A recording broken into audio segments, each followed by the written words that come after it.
CBS 12 News has been taking a closer look at stories that impact women's health. Right now, we're looking at medical technology. It's a type of birth control, an intrauterine device commonly known as an IUD. It's been on the market since the late 1980s. However, in recent years, it's become the subject of scrutiny and social media videos. Millions of young women are talking about IUDs on TikTok, sharing their experiences. And we discovered there's a lot of confusion out there about the warning labels and the possible long-term consequences. The manufacturers are being sued, accused of glazing over the risk, and some have been deadly for moms and babies. Here's Stefany Valderama on assignment for the I-Team. Type IUD into the YouTube search bar, and pages of videos with thousands of views comes up.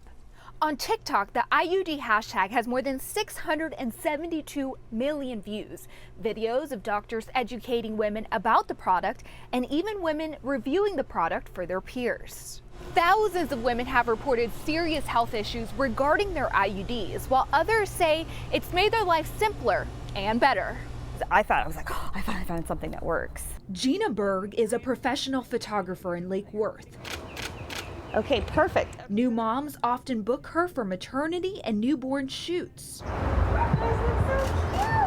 The 45-year-old tells CBS 12 News after trying many of the birth controls on the market and not really loving any of them, her OBGYN recommended a non-hormonal intrauterine device, also known as a copper IUD made by Paragard. You should know that Gina is a mom, and according to Gina, her IUD worked great for the first 5 years. She appreciated that it was non-hormonal, and she says it was more convenient than remembering daily pills. Things changed when about 5 years later, I didn't have my period, I didn't have my cycle, and I found out I was pregnant.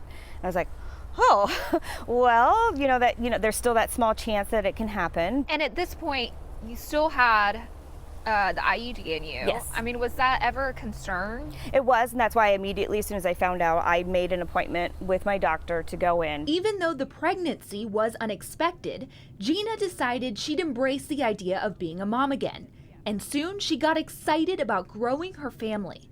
But the day before she was set to see her doctor, I opened my eyes and sat up to get out of the bed and just went, and just the most excruciating pain I've ever been in. And I was hemorrhaging. And luckily we lived about 5 minutes away from a hospital. We went right over to the hospital and I had emergency surgery. And I guess what had happened is the baby had gotten stuck in my fallopian tube. And what the doctor said afterwards is that I had been internally bleeding for about a week and that the fallopian tube had burst. And if I would have been much further away or much longer, I could have died of sepsis. Gina was in the middle of a medical crisis. Her doctor removed her left fallopian tube. The baby didn't make it, just 8 weeks into the pregnancy. While still under anesthesia, the doctor told Gina about another concern, another complication. He never found the IUD. And if anything, it could just still be floating around inside of my body. Gina was scared, but she didn't fully realize at the time the mishap was going to make the possibility of motherhood slim, nearly impossible. She sought out specialist after specialist, and it was nearly the same answer every time. Your chances of conceiving naturally are 1 in a million. According to Paragard's website, pregnancy with Paragard is rare, but can be life-threatening and cause infertility or loss of pregnancy. And here, the company says there's a risk of ectopic pregnancy, also called extrauterine pregnancy, which is when a fertilized egg grows outside of a woman's uterus. Gina says that's what happened to her. According to Paragard's website, that can lead to miscarriage and death. According to the FDA, as of February 2022, they have received 44,786 adverse event reports associated with Paragard. However, in a statement to CBS 12 News, the agency says the number of reports does not necessarily represent individual patient cases because the database can duplicate or miscode reports. The agency goes on to say they monitor drugs and devices and they take regulatory action, such as requiring companies to update product labeling and communicating new safety information to the public.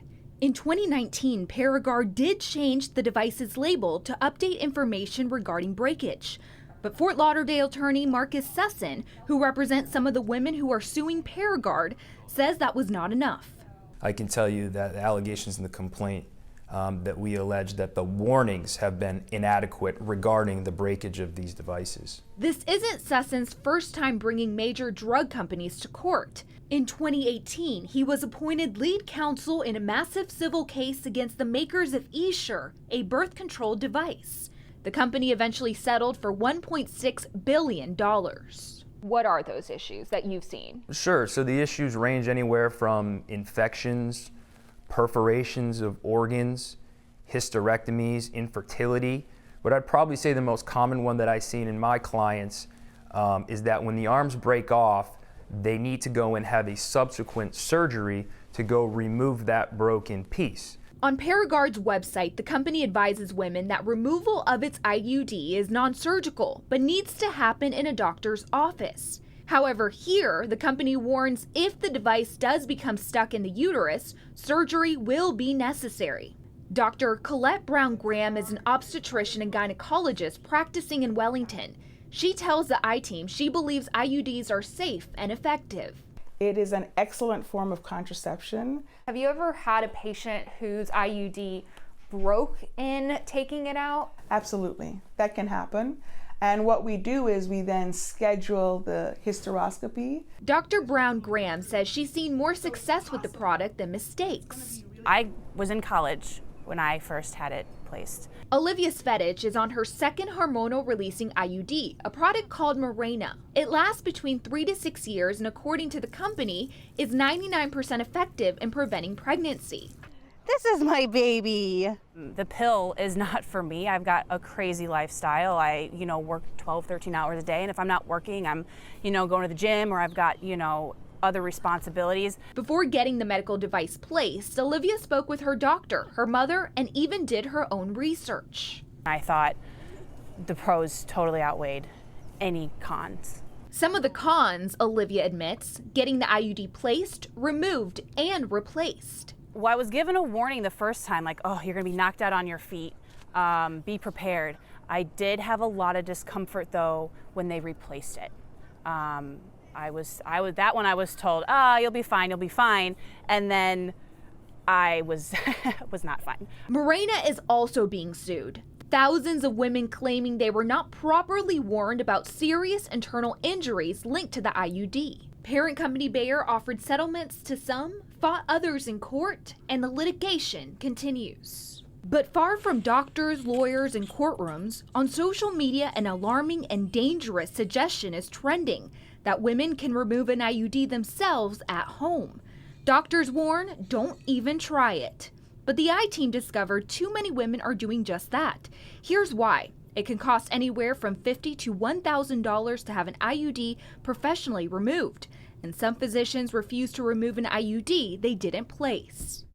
To reiterate, doctors warn, do not try to take an IUD out on your own. If you do have one and want it removed, talk to your doctor. We also found out that Planned Parenthood can be a good and affordable resource for information and help. Now, we did reach out to Paragard for comment. They tell us they don't comment on pending litigation, but are deeply committed to providing safe and high-quality products in compliance with FDA requirements. For the I-Team, I'm Stefany Valderama.